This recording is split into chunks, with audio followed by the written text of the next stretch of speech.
Alors là, on est descendu donc de DKW4 et on arrive au débouché du DKWD qui est à ta droite. On va l'emprunter dans quelques instants.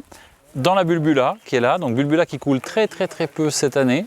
Je sais que tu en as parlé avec Joséphine, on vient de le dire. Est-ce que c'est que la sécheresse ou est-ce que c'est le fait qu'il y ait maintenant les cultures de fleurs et de vin qui se développent dans la plaine de la Bulbula qui pompent l'eau? En tout cas, il y a très peu d'eau. Or que c'est un abreuvoir fondamental pour toutes les populations du coin parce qu'en gros, tous les troupeaux de vaches et le bétail en général vient boire là. Et donc c'est pour ça que c'est le balai des troupeaux qui montent et qui descendent. Mais c'est pas trop pour parler de ça qu'on est là, c'est plus pour parler bien sûr de la géologie. En l'occurrence dans la coupe qui est juste maintenant, qui va bientôt être au centre de l'image, tu me dis quand elle y est. Là c'est la coupe qui est à une vingtaine de mètres, 30 mètres devant nous. On voit tout un tas de chaos comme ça de masses rocheuses. En fait ça c'est les fragments de la dalette démantelés.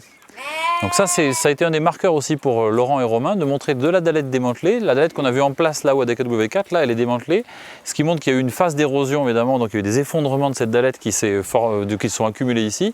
Donc ça montre bien évidemment que toute la séquence qui est au-dessus, elle est postérieure à l'érosion de la dalette.